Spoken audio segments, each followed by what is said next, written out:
ತಾಲೂಕಿನ ಕೊತ್ತೆಗಾಲ ಗ್ರಾಮದ ಸರ್ಕಾರಿ ಹಿರಿಯ ಪ್ರಾಥಮಿಕ ಶಾಲೆ ಆವರಣದಲ್ಲಿ ಟಿಬಿ ಕ್ಷಯಮುಕ್ತ ಗ್ರಾಮ ಪಂಚಾಯಿತಿಗಳ ನಿರ್ಮಾಣ ಕಾರ್ಯಕ್ರಮವನ್ನು ಜ್ಯೋತಿ ಬೆಳಗಿಸುವುದರ ಮೂಲಕ ಉದ್ಘಾಟಿಸಿ ನಂತರ ತಾಲೂಕು ಆರೋಗ್ಯಾಧಿಕಾರಿ ಟಿ ರವಿಕುಮಾರ್ ಮಾತನಾಡಿ, ಕ್ಷಯರೋಗವು ಒಬ್ಬ ಕ್ಷಯರೋಗಿಯು ಕೆಮ್ಮಿದಾಗ ಹಾಗೂ ಸೀನಿದಾಗ ಒಬ್ಬರಿಂದ ಒಬ್ಬರಿಗೆ ಗಾಳಿಯ ಮುಖಾಂತರ ಹರಡುವ ಕಾಯಿಲೆ. ನಮ್ಮ ತಾಲೂಕಿನಲ್ಲಿ ಹಲವಾರು ವರ್ಷಗಳಿಂದ ಕಾಯಿಲೆಯನ್ನು ಪತ್ತೆ ಹಚ್ಚಿ ಉಚಿತವಾಗಿ ಟ್ರೀಟ್ಮೆಂಟ್ ಕೊಡುತ್ತಾ ಬಂದಿರುತ್ತೇವೆ. ಇಷ್ಟಾದರೂ ಕ್ಷಯರೋಗ ಇನ್ನೂ ಕೂಡ ದೇಶಾದ್ಯಂತ ಕಾಡುತ್ತಿದೆ.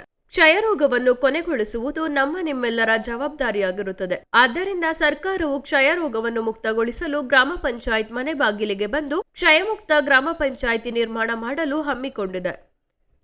ಇದರ ಗುರಿ ಕ್ಷಯರೋಗವನ್ನು ಕೊನೆಗಾಣಿಸಿ ಗ್ರಾಮ ಪಂಚಾಯಿತಿಗಳನ್ನು ಸದೃಢಗೊಳಿಸುವುದಾಗಿದೆ ಎಂದರು.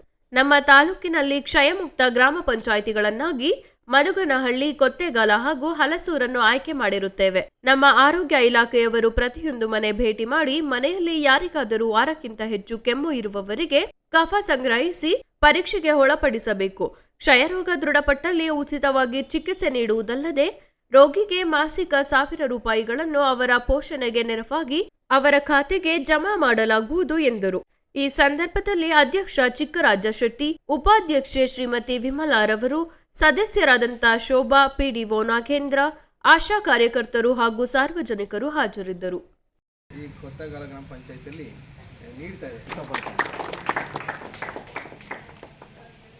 ಇವತ್ತು ಈ ಸರ್ಕಾರಿ ಹಿರಿಯ ಪ್ರಾಥಮಿಕ ಶಾಲೆ ಕೊತ್ತೆಗಾಲದ ಆವರಣದಲ್ಲಿ ಇವತ್ತು ಸಾಂಕೇತಿಕ ಉದ್ಘಾಟನೆಯನ್ನು ಮಾಡಿದ್ದೀವಿ. ಈಗ ನಿಮಗೆ ಹೇಳಿದಾಗೆ ಟಿಬಿ ಬಗ್ಗೆ ಹೇಳ್ತಾ ಹೋದರೆ ಒಂದು ದಿನವೆಲ್ಲ ಸಾಲದು. ಯಾಕಂದರೆ ಟಿಬಿ ಅನ್ನೋದು ತುಂಬ ಪುರಾತನ ಕಾಲದಿಂದ ಬಂದಂಥ ರೋಗ. ಅದು ಇವತ್ತು ನೆನ್ನೆ ಮೊನ್ನೆ ಬಂದಿರೋಂಥಲ್ಲ, ತುಂಬ ಪುರಾತನ ಕಾಲದಿಂದ ಬಂದಂಥ ರೋಗ. ಮುಂಚೆ ಸೋಷಿಯಲ್ ಸ್ಟಿಗ್ಮಾ ಇತ್ತು. ಒಬ್ಬ ಕ್ಷಯರೋಗ ಬಂದಿದೆ ಅಂದರೆ ಮನೆಯಿಂದ ಹೊರಗಡೆ ಆಗ್ತಾಯಿದ್ರು, ಎಲ್ಲೋ ಒಂದು ಮೂಲೆ ಕಡೆ ಕುಣಿಸ್ತಾಯಿದ್ರು. ಊಟ ತಟ್ಟೆಗಳನ್ನು ಈ ಜೈಲಲ್ಲಿ ಕೊಡ್ತಾರಲ್ಲ ಆ ರೀತಿ ಕೊಡ್ತಾ ಇರೋದನ್ನು ನಾವು ಚಿಕ್ಕವರಿದ್ದಾಗ ನೋಡಿದ್ದೀವಿ. ಸೊ ಆದರೆ ಈಗಿನ ವಾತಾವರಣದಲ್ಲಿ, ಈಗಿನ ಪರಿಸ್ಥಿತಿಯಲ್ಲಿ ಆ ಪರಿಸ್ಥಿತಿ ಇಲ್ಲ. ಯಾಕಂದರೆ ಯಾವುದೇ ಟಿ ಬಿ ಸಸ್ಪೆಕ್ಟ್ ಮಾಡಿದ್ರು ಅದನ್ನು ಸರ್ವೆ ಮಾಡಿ ಅವ್ರಿಗೆ ಕಂಪ್ಲೀಟ್ ಕಫವನ್ನು ಪರೀಕ್ಷೆ ಮಾಡಿ ಮತ್ತು ಅದರಲ್ಲಿ ಪಾಸಿಟಿವ್ ಅಂತ ಏನಾದ್ರು ಬಂದರೆ ಕಂಪ್ಲೀಟ್ 8 ತಿಂಗಳು ಚಿಕಿತ್ಸೆ ನೀಡುವಂಥದ್ದನ್ನ ಸರ್ಕಾರ ಇವತ್ತು ಭಾರತ ಸರ್ಕಾರ, ರಾಜ್ಯ ಸರ್ಕಾರ ಮಾಡ್ತಾಯಿದೆ. ಕ್ಷಯರೋಗ ಗ್ರಾಮ ಮುಕ್ತ ಪಂಚಾಯಿತಿ ಮಾಡೋದ್ರಲ್ಲಿ ಸಂದೇಹನೇ ಇಲ್ಲ. ಎಲ್ಲರೂ ಕೈ ಜೋಡಿಸ್ತಾರೆ, ಇದು ಆಗ್ತದೆ. ಈ ಒಂದು ತಾಲೂಕಿನಲ್ಲಿ ಕೊತ್ತೆಗಾಲ ಪಂಚಾಯಿತಿಯು ಕ್ಷಯರೋಗ ಮುಕ್ತ ಗ್ರಾಮ ಪಂಚಾಯಿತಿ ಆಗಲಿ